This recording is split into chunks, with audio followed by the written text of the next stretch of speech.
Guys, നമ്മുടെ വീടിന്റെ അടുത്തൊരു മാരിയമ്മയുടെ അമ്പലമുണ്ട്. അവിടെ കഴിഞ്ഞ 2-3 ദിവസമായിട്ട് പൂജകൾ അങ്ങനെ കുറെ പരിപാടി ഉണ്ടായിരുന്നു. ഇപ്പൊ നമ്മുടെ നാട്ടിൽ എന്ത് പരിപാടി ഉണ്ടായാലും ഞങ്ങളൊക്കെ പോവും. അതായത് പൊന്നു മിന്നു, ഞാന്, അമ്മ, പൊന്നുന്റെ അമ്മ, അങ്ങനെയായിട്ട് എല്ലാരും ഞങ്ങൾ പോവും. അപ്പൊ ഈ പരിപാടി കാണാനും പോയിണ്ടായിരുന്നു. 2-3 ദിവസത്തെ പരിപാടിയാണ് കേട്ടാ. നമ്മുടെ അവിടെ ഒരു തോടുണ്ട്. ആ തോടിന്റെ അവിടെ വെച്ചിട്ടാണ് പരിപാടി തുടങ്ങണേ. ഞാൻ ആദ്യമായിട്ടാണ് കാണണേ. അതുകൊണ്ട് എനിക്ക് ഇതിന്റെ കൂടുതൽ കാര്യങ്ങളൊന്നും എനിക്കറിയില്ല.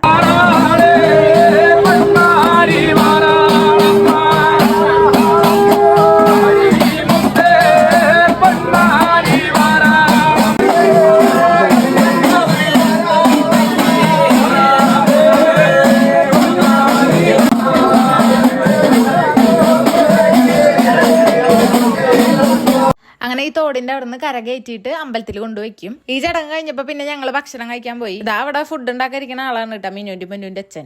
ചോറ്, സാമ്പാർ, പപ്പട, അച്ചാർ, ഉപ്പേരി അങ്ങനെയൊക്കെ ആയിട്ട് ഞങ്ങൾ കഴിച്ചു. പിന്നെ ഞങ്ങൾ കുറച്ചേരം ഒന്ന് വർത്താനം പറഞ്ഞു. അത് കഴിഞ്ഞ് ഇനി ബാക്കി നാളെ കാണാന്ന് പറഞ്ഞിട്ട് ഞങ്ങൾ പിന്നെ അവിടെ നിന്ന് ഇറങ്ങി നേരെ വീട്ടിൽ പോന്നു കേട്ടാ. ഞാൻ അമ്മയും മാത്രമേ ഉണ്ടായിരുന്നുള്ളൂ, നമ്മുടെ വീടിന്റെ അടുത്താണല്ലോ. അങ്ങനെ പിറ്റേ ദിവസം കാലത്തൊട്ടിട്ടും പരിപാടിയൊക്കെ തുടങ്ങി. അത് കഴിഞ്ഞ് പിന്നെ രാത്രി ആയപ്പോഴാണ് കേട്ടോ ഞങ്ങളൊക്കെ പോയേ. രാത്രി പോയി ഭക്ഷണം കഴിച്ചു. അത് കഴിഞ്ഞിട്ട് പിന്നെ ഞങ്ങൾ വട്ടനിരുന്ന് വർത്താനം പറയലായിരുന്നു. പൊന്നു കരഞ്ഞതൊന്നല്ല കേട്ടോ, അവര് ചിരിച്ചിരിച്ച് കണ്ണീന്ന് വെള്ളം വന്നതാണ്. വെറ്റങ്ങളൊക്കെയാണ് കിടന്ന് ചിരിപ്പിക്കണേ. അങ്ങനെ രാത്രി ഒരു 11:30 കൂടി അടുത്ത പരിപാടി തുടങ്ങി. അത് കാണാനുള്ള നിപ്പാണിത്.